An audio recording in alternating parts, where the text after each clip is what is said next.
Right, welcome to this part 3 series here for 10th edition. So we're looking at the transition between 9th edition to 10th edition of Warhammer 40,000. Things that have stayed the same, which there's a fair chunk that has, and then things that have actually changed for 10th edition. So far there's 2 parts previously. Command phase, movement phase in part 1, just to break this up nicely for you. And then we've covered shooting phase, charge phase and fight phase in part 2 of the core rules. And then we'll cover all the other bits that come after, sort of extra sections that come after that in part 3.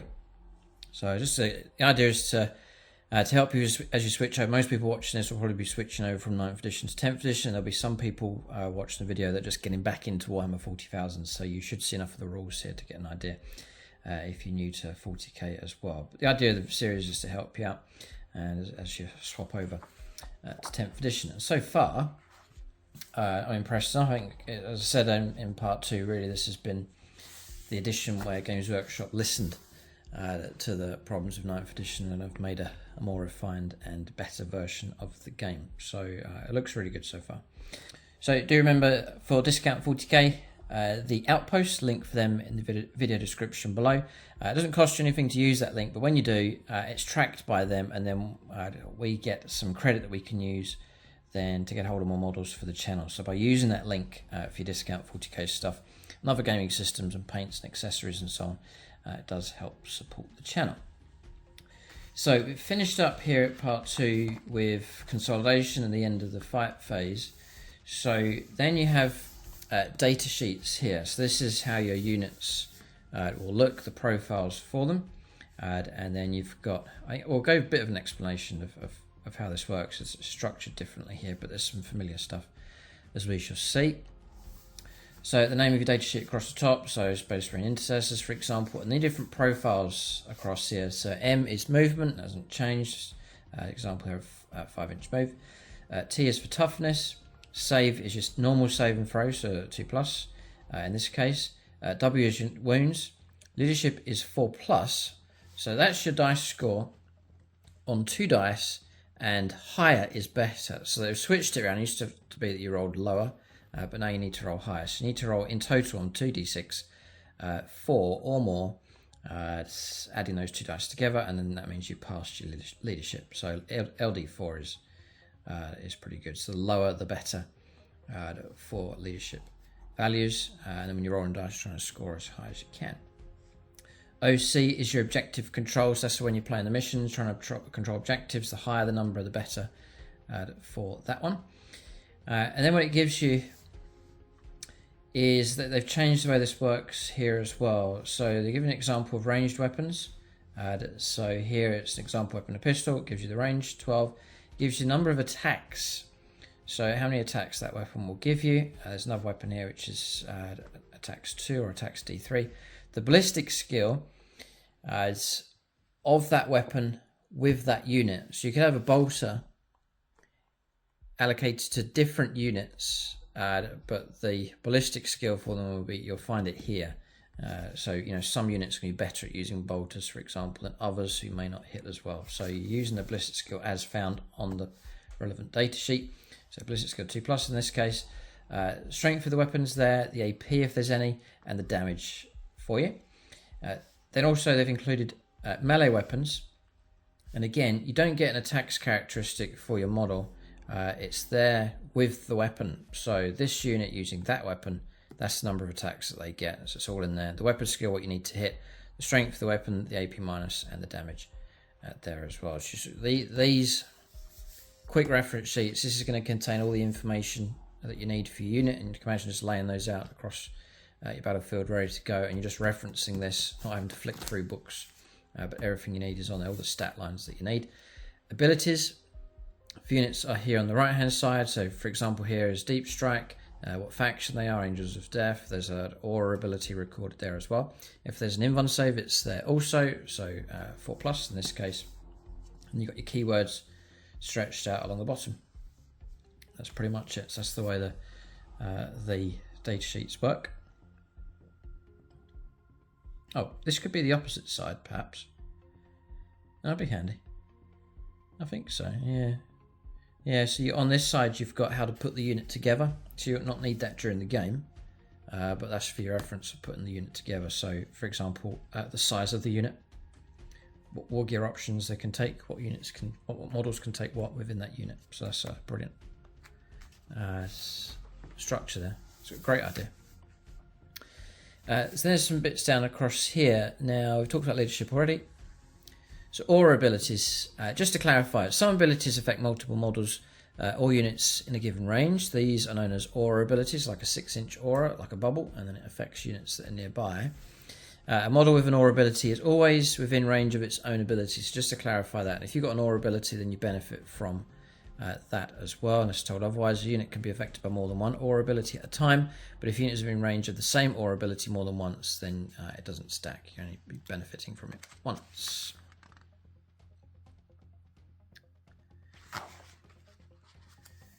So that's just clarifying the way that the data sheets work, which I think is a great innovation. We'll see how practically they work and if they do save time and how straightforward they are, but I think it's a good idea for sure. I love the idea of stuff laid out across the board for you instead of having to flick backwards and forwards for a book. And then you're picking out your specific data cards, so you could have quite a limited amount of them. You don't need the whole collection of units in front of you, their profiles. You just pick out the particular ones that you're using, so that narrows it down quite nicely as well. So then you've got some, again, back to these universal special rules. So, infiltrators, that could apply for any of the factions. It's just this universal type rule. So, deep strike, I think it's remained the same. You drop them in, and you have to stay more than 9 inches away horizontally from enemy models, and they count as reserves. Scout's ability. So you have your scout, and then with an X, so it will be like that's the number of inches it can move, a normal move that it can make. So it could say scout 9, and that's before the game begins. The move that you can make, the distance that you can move. If both players have units that could do this, the player who's taken the first turn moves their units first. So let's just let you know how that works. If embarks, this is another thing to note here. If embarks in a dedicated transport, that dedicated transport can make this move instead. So interesting. And then must end this move 9 inches horizontally away from all enemy models. Then you've got infiltrators. So during deployment, if every model in this unit has this ability, then when you set it up, you can set up anywhere on the battlefield that's more than 9 inches horizontally away from the enemy deployment zone and all enemy models. So that's the infiltrators. Don't think that's really changed. Then you've got the leader ability. So,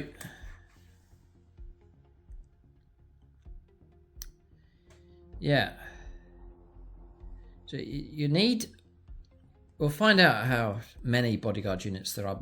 Before the battle, character units with the leader ability can be attached to one or more, or one of their bodyguard units to form an attached unit. So it's got to be a bodyguard unit, not every unit. You can't join every unit. It's ones that have that bodyguard ability. Attached units can only contain one leader, so you can't Death Star multi-stack, for deadly combos with lots of leader models, just the one. And then attacks cannot be allocated to character models in attached units. The unit protects them as a bodyguard. The only way you can get through to them is like units with precision blows or precision attacks, where they're able to bypass that, like snipers, for example. So then moving on to stratagems. Some familiar ones here, some new. These are like your core stratagems, and they're available at different points. So you've got the green ones here, which are available in every turn. You've got the blue ones, which are available on your turn when you're moving, you're shooting, and you're doing your stuff. And then the opponent then has access to these ones across here. So we will run through these ones here and explain them all. Some are quite important and potent enough. So you get your standard command reroll. It's going to cost you 1 CP. I'll read this just in case there's slight tweaks here. In any phase, just after you have made a hit roll, a wound roll, a damage roll, a saving throw, an advanced roll, a charge roll, a desperate escape test, a hazardous test, or just after you've rolled the dice to determine the number of attacks made with a weapon for an attack model or unit from your army. So there's a broad range of options there. you can, the effect is you re-roll that roll, test, or save and throw. So a desperate escape test, for example, I think you re-roll the test, the whole lot. I think. So that could be significant enough, but I'm sure that'll be clarified. And then just up here, to use a stratagem, you must pay the CP specified. The same stratagem cannot be used more than once in the same phase. So I think that hasn't changed. So command reroll, you could use it in the charge phase. You can then use it in the fight phase and so on. Counteroffensive is 2 CP.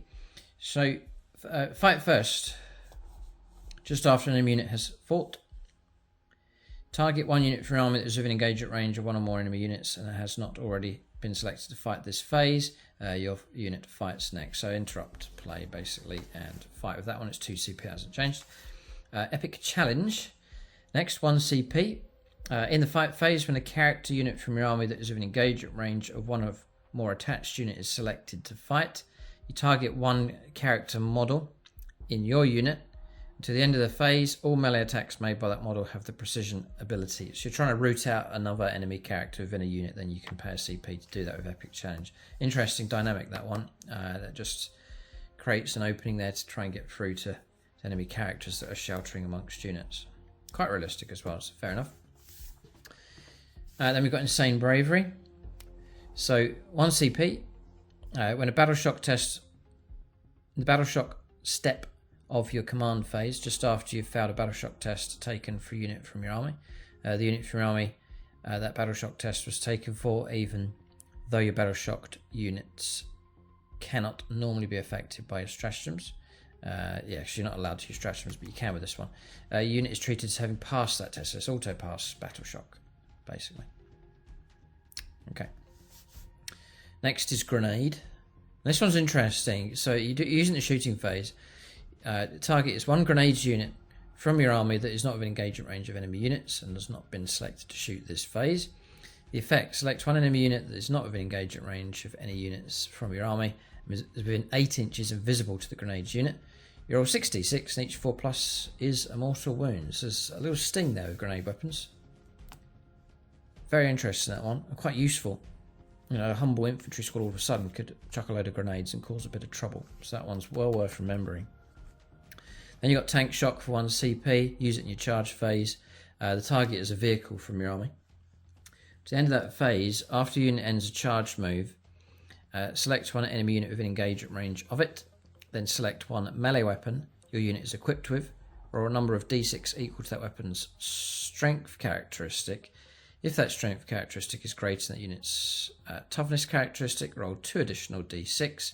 For each 5+, the enemy unit suffers 1 mortal wound to a maximum of 6 mortal wounds. So it's a chance of trying to run stuff over with a Tank Shock. So they brought it back, brought it back, but it's a stratagem here and it's cheap enough for 1 CP. Then you got Rapid Ingress. So end of your opponent's movement phase. 1 unit from your army that is in reserves. Your unit can arrive on the battlefield as if it were your reinforcement step of your movement phase. This is quite significant, this one. You cannot use a stratagem to enable a unit to arrive on the battlefield during a battle round. It would not normally be able to do so in. So that's being able to bring stuff in from reserve.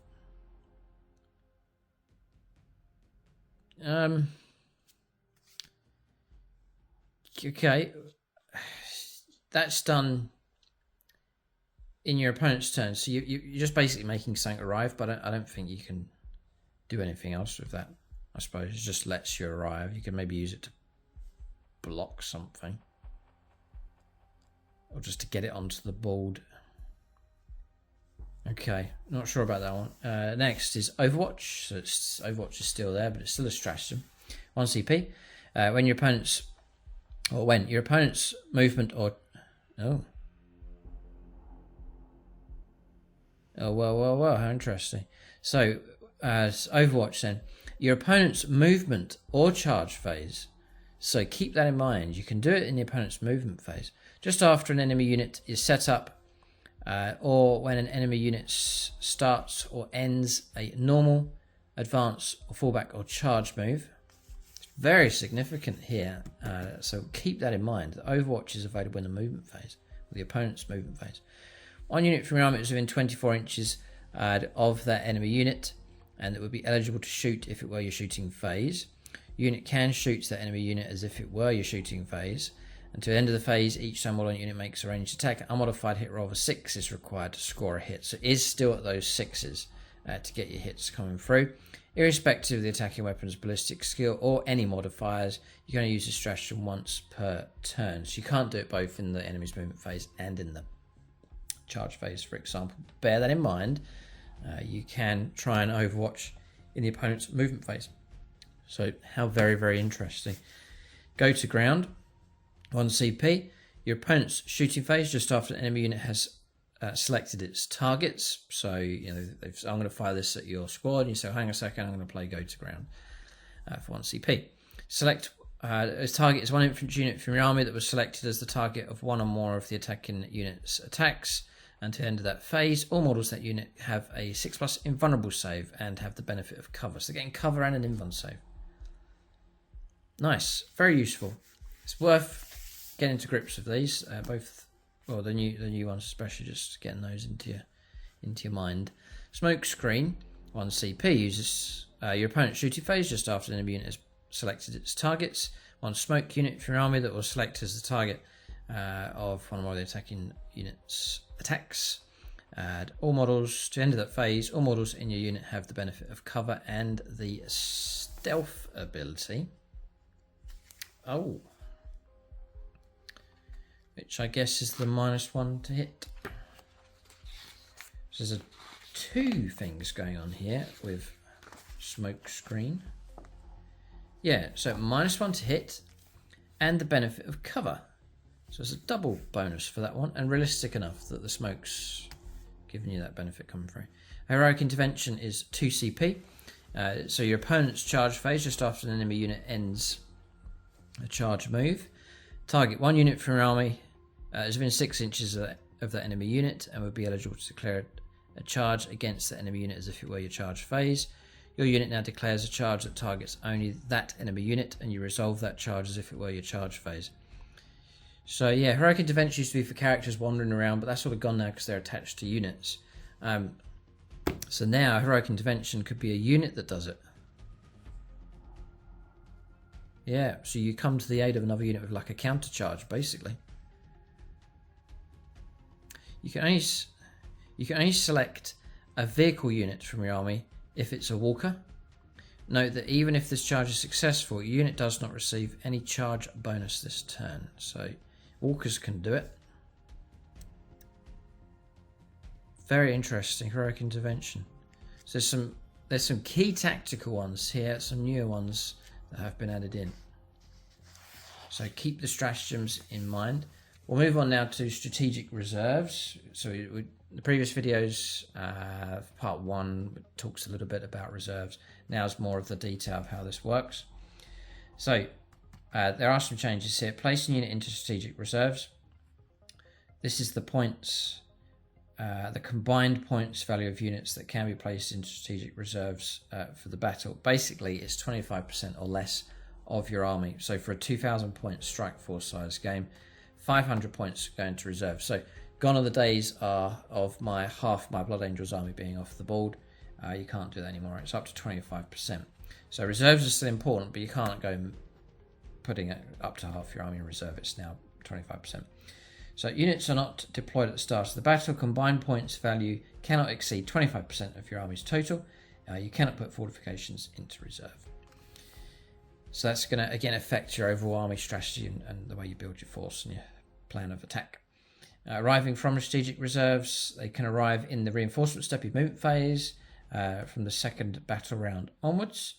Those not on the battlefield at the end of the battle count as destroyed. So you're quite free to bring these in, turns 4 and 5, and then it's still done at the end of the movement phase finishes, and then you bring in your reinforcements, same as 9th edition.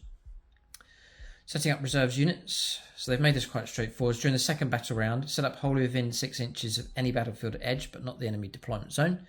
And then turn 3 onwards is any battlefield edge across the board. So nice and straightforward. And again, there's that 9 inches or more away from enemy models restriction as expected. So the last bit we're going to look at is terrain. And I am going to run through this because it's, terrain plays a major part in games of 40k. So we'll see how this has all been categorized here and how this works. So there's a term to remember, and that is benefit of cover. So bear that in mind. It's a term that's going to be used a fair bit.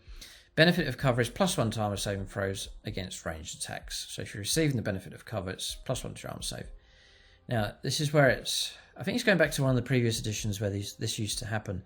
It does not apply to models with a save characteristic of 3+ or better against attacks with an AP of 0. So you basically can't get better than 3+ in cover. So they're kind of capping it. So this kind of 2+, really tough to get a unit out of cover. They've stopped here. It's 3+.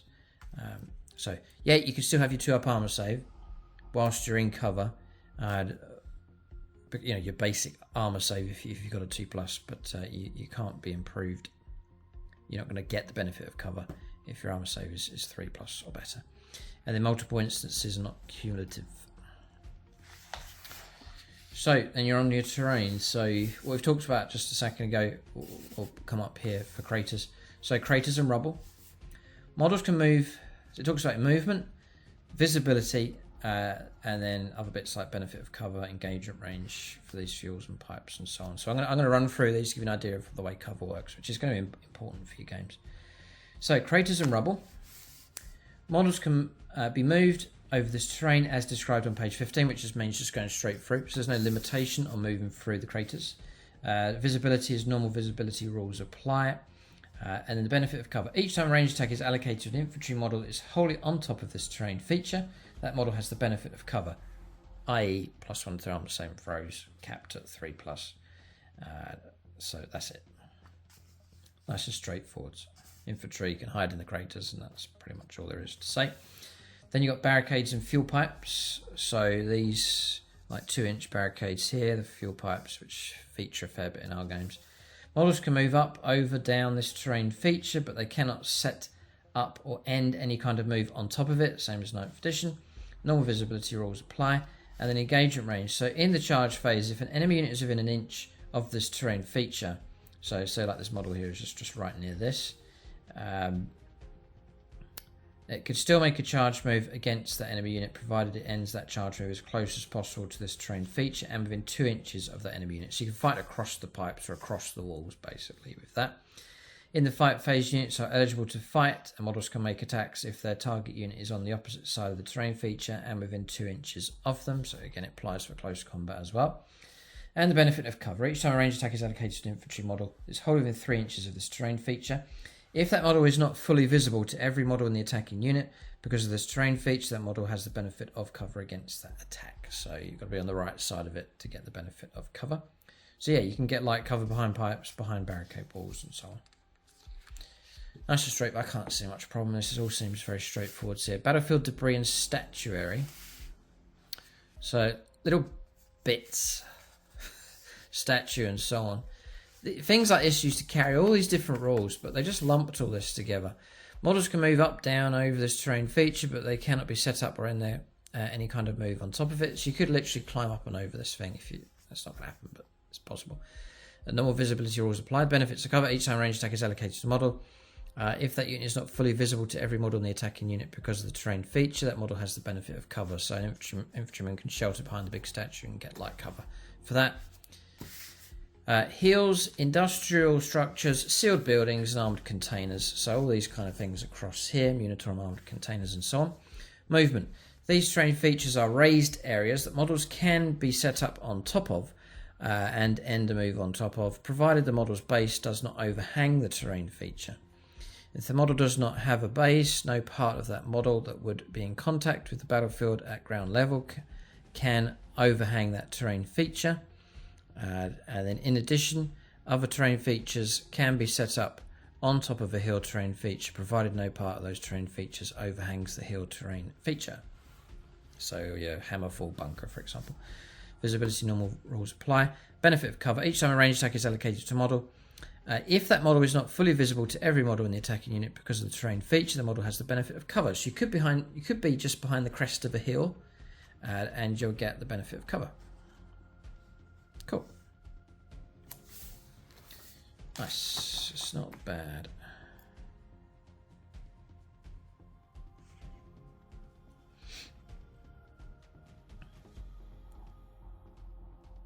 I'm just wondering here.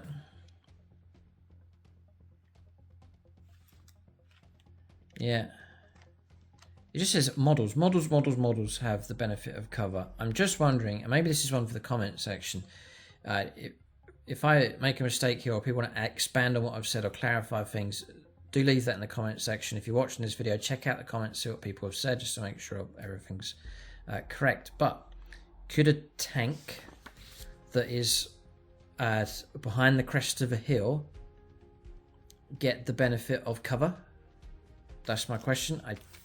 If it's models, and that applies to all the different types of models, then technically, if they're partially covered, then they'll get it. So I'm just wondering that. And if that is the case, that's going to add a nice dynamic to the game. Could be wrong on that one though, so I'm just throwing that out there. So next is woods, which we run a fair bit in some of our games. So footprint. When this terrain feature is set up on the battlefield, both players must agree upon its footprint. You know, that's important to do. So where is the boundary of the woods here? They've marked it out here with this terrain. It gives you like a boundary and edge to it. That is the boundary of the terrain feature at ground level. This is so that players know when a model is wholly within this terrain feature. If this terrain feature is mounted on a base, then this will define its footprint. It's all fair enough. Movement. Models can be moved over this terrain as described on page 15. So normal movement going through. Visibility. Models and units that are wholly within this terrain feature are never considered to be fully visible to an observing unit. Right, so you get within that terrain feature, and then no matter how much the model can be seen, you never count as fully visible. So it's like area terrain, that's fine. Similarly, if a model that is not wholly within this terrain feature must look through or over this terrain feature in order to draw a line of sight to another model, then that other model is never considered to be fully visible to the observing model, and so will have the benefit of cover from this terrain feature. Aircraft and towering models are exceptions to this. Vehicles are included in this, normal vehicles. Visibility to and from such models is determined normally, even if this terrain feature is wholly in between them and the observing model. Models that are wholly within this terrain feature can see out of it as normal. So you can fire through the woods. If you shoot a tank, for example, through the woods, they're going to get the benefit of cover. I believe that's the way it's working. Each time a ranged attack is allocated to a model, if that model is either wholly within this terrain feature or it is not fully visible to every model in the attacking unit because of this terrain feature, the model has the benefit of cover. So quite straightforward, really. There's not these funny, strange, extra little rules that you just hardly remember. It's just know your parameters and then you get cover, or you don't. Next is ruins, as seen here. So you have to agree upon the footprint, same as before. So there's a rule here, plunging fire. I was wondering where this rule was. It's here with the terrain. So each time a model that is wholly within this terrain feature makes the ranged attack, if that model is 6 inches or more vertically from ground level, so you're on the top level, say it's 6 inches, which is the height of the stairs there, or higher, then every model in that unit is at the target. Every model in the unit is at ground level. Improve the AP by 1, so catching units by firing down on top of them. So interesting little rule, but fair enough.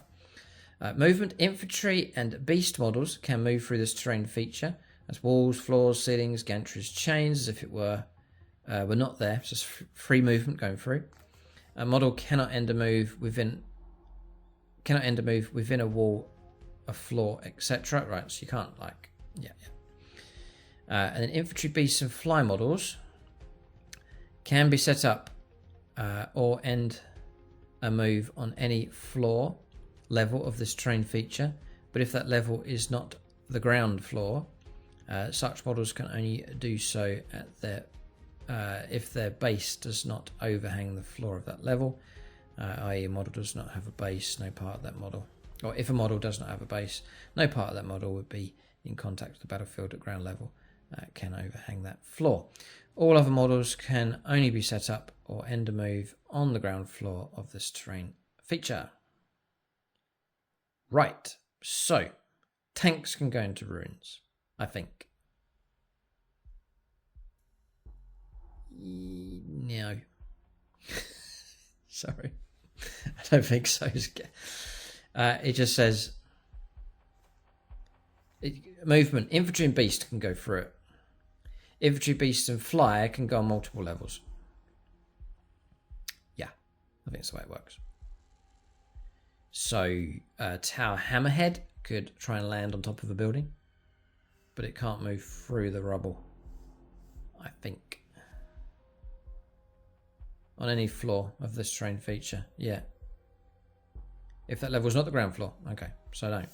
So your Hammerhead can't push through the rubble, but it could, if it can, balance itself on top if it's big enough to do so. So keep that in mind. There is some restrictions there, so it's important enough. Visibility, models cannot see over or through this terrain feature. A unit outside this terrain feature cannot draw a line of sight to target on the other side of it, even if it would be possible to draw a line of sight to that target through open windows, doors, etc. Aircraft and terrain models are exceptions to this. Visibility to and from such models is determined normally. Even if the terrain feature is wholly in between them and the observing model, models can see through this terrain feature normally, and models that are wholly within this terrain feature can see out of it normally. And the benefits of cover: each time a range stack is allocated to a model, if that unit is either wholly within this terrain feature or is not fully visible to every model in the attacking unit because of this terrain feature, then it gets cover. Benefit of cover once again. So I think, yeah, this is your obscuring terrain. Yeah, partially obscuring. So, you know, models in the units that are wholly within this terrain feature are never considered to be fully visible. But this one, for visibility, this is your obscuring stuff across here. We've finished now. Look, this is examples of battlefields. This is where obscuring's come from. So ruins like of this scale and bigger, but models cannot see over or through this terrain feature, i.e. A unit outside this terrain feature cannot draw a line of sight to a target on the other side of it, even if it would be possible to draw a line of sight to that target for open doors, windows, and so on. Aircraft and terrain models are exceptions to this, like a Storm Raven gunship and a Raven Knight, for example. Visibility to and from such models is determined normally, as in like normal line of sight. But yeah, this is the terrain where you're going to be obscured. So ruins, large structures like that. If that's determined to be ruins, then that's where you're going to get your obscuring terrain from. So bear that in mind. Ruins have got a real line of sight blocking ability with those. So bear that in mind for your clarifications and so on. Yeah. Okay. So that's the way they've worked it. So that's the terrain. Then they give you some examples of battlefields across here, just showing you the way the terrain can be distributed and so on. So we've got a section here on aircraft. We'll go through this. So that's flyers kind of died a death. I suppose flyers went first, not so popular in 9th edition, where it went that way with them, and then vehicles not as popular. So we'll see what the rules are here for aircraft and see if they're more viable. I know that they've done work here for 10th edition to make vehicles a better option, so hopefully that will be a benefit for flyers as well. So you got the hover universal special rule here. Some aircraft have hover listed on their abilities. When you're instructed to declare battle formations before doing anything else, you must first declare which models from your army have this with this ability will be in hover mode. If a model is in hover mode, then until the end of the battle, it's the end of the battle. Okay. It loses the aircraft keyword, and it loses all associated rules to being an aircraft model. Models in hover mode do not start the battle in reserves, but you can choose to place them into strategic reserves following the normal rules if you wish. So if you go into hover mode, then you are in hover mode till the end of the battle. How interesting. So it's a choice to make with like a Storm Raven gunship. Which I guess you could have it, you could say, right, I'm going to decide to have this as a supporting aircraft just for firepower alone, nothing inside it, fine. Or you can choose to go for the low altitude support with firepower and then being able to drop infantry off and so on. But it's a choice of what you want to do, what mode you want to go in. So for what I'm seeing here, it's fixed for the game, which is very interesting. If you, I'll go for all of this here. Deploying aircraft. When you're instructed to declare battle formations, aircraft models must start the battle in reserves instead of being set up on the battlefield. Once the battle is started, aircraft models are then treated as strategic reserves units for all rules purposes. Only units that are themselves placed into reserves can start the battle embarked within add aircraft transport models that are in reserves. So aircraft in the movement phase, we've seen it in hover mode, they get a 20-inch move, and that's fixed, and there's no like banking and so on, just turn whichever direction you want to go. Aircraft models cannot advance, fall back, or remain stationary, so you're going to get a fixed movement. The days of advancing with aircraft is gone, that extra move. You just get a normal move with them. If when an aircraft model is selected to move in the movement phase, any enemy units within engagement range of it, the aircraft model can still make a normal move. She's not restricted. And then each time an aircraft model makes a normal move, first move the model straight forwards. It must move a minimum of 20. So from 20 inches all the way up to whatever your move characteristic is. Could be like 60 inches, for example. All parts of the model's base must end the move at least this far from where they started. After it has moved, it can pivot on the spot up to 90 degrees. This does not contribute to how far the model moves. If when making a normal move, any part of an aircraft model's base crosses the edge of the battlefield, where it cannot move a minimum of 20 inches, that model's move ends and it's placed into strategic reserves. It's not destroyed, it just goes back into reserves. There's no upper limit to how far aircraft models can move, and their move characteristic is therefore 20 plus. If placed in strategic reserves, an aircraft model will always arrive from strategic reserves in your next turn. So it goes off the board and it comes on next turn straight away. So generally the same as 9th edition, just with the fixed hover mode by the looks of it here for the hover mode option. Aircraft and the movement of other models. I'll do the short part here. Units can still make a normal move or advanced move if they're only within engagement range of enemy aircraft. Models can move within engagement range of enemy aircraft but cannot end a move within engagement range of an enemy aircraft. As in, you can move under it and out the other end, I guess. You know, you can move within range of it or to get past it, but you can't end within engagement range. Models can move over aircraft when they make any kind of move. All right, there you go. So you just pass through, which is logical and fair. And then aircraft in the charge and fight phases. Aircraft units cannot declare a charge, and only units that can fly can select an aircraft unit as a target of their charge. So that's all the same. Aircraft cannot charge, pile in, or consolidate. It can only make melee attacks against units that can fly. And when a model piles in or consolidates, unless it can fly, ignore aircraft when determining the closest enemy model. So there you go. Just fly over everything, people can move through you, and that's about it. Doesn't say anything about trying to hit the aircraft. You'll see that in the rules. Perhaps it might get something like stealth, for example, -1 to hit rolls, something like that. But not too much change here, really, with aircraft. So we're pretty much at the end here. There's a few bits. I'll not go through missions, but I'll cover this little bit here. This is a nice layout here for mustering how you put your army together. So step by step how that's done. So you select your battle size, incursion strike force, which is the size we usually play an onslaught for bigger games, and then it tells you points level, so 2,000 points there for strike force. Then you start your army roster.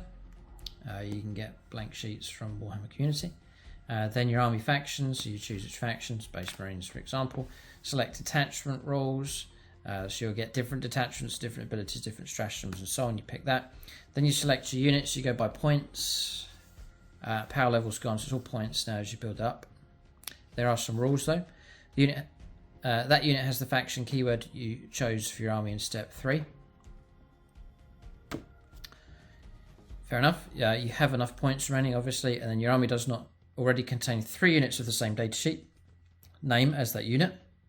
So you can't take 4 squads of aggressors, for example, or 6 units of the same datasheet name if that unit is battle line or dedicated transport. So you can take 4, 5 rhinos transport vehicle, or you can take like 6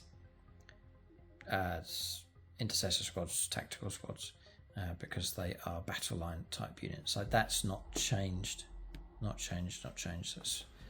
That's all fine. And only characters can be given enhancements, and your army cannot include more than 3 enhancements in total. So there's a cap and a sensible limit on that. No unit can have more than 1 enhancement, and each enhancement included in your army must be unique. Epic heroes cannot be given any enhancements, like named characters, for example. Your army cannot include the same epic hero more than once. You can't take 2 Gillimans. It's all quite logical. and then you select your warlord. So you've got some enhancements, maximum of 3. Then select one character model of your army to be your warlord. This will be the leader of your army. Make a note of this on your army roster. Your warlord gains the warlord keyword. And that's it. Nice and straightforward. So, fine. Nice and logically done. So, that's that. That's part 3 for 10th edition Warhammer 40,000. Aircraft, not too much change. Nice and straightforward there and simplified with missions. But not oversimplified, just ironed out, just smoothed out. Just a smoother edition of Warhammer 40,000. A lot of lessons learned with 9th edition. It was quite pioneering. And then 10th edition should be a better, sleeker, smoother version of 9th. So it's looking good enough so far. Terrain's quite nicely organised as well. And we've talked about reserves. Stratagems, there's some tasty ones in there. It's worth learning those, especially the new ones, and keeping those as a strategic option during games. So that's part 3. What's changed and what's stayed the same? Do check out part 1, part 2. We cover the rest of the rules, the core rules here for 10th edition. Discount 40k, do use that link in the video description below. It does help support the channel, helps us expand the armies. Thanks for watching. Tune in next time.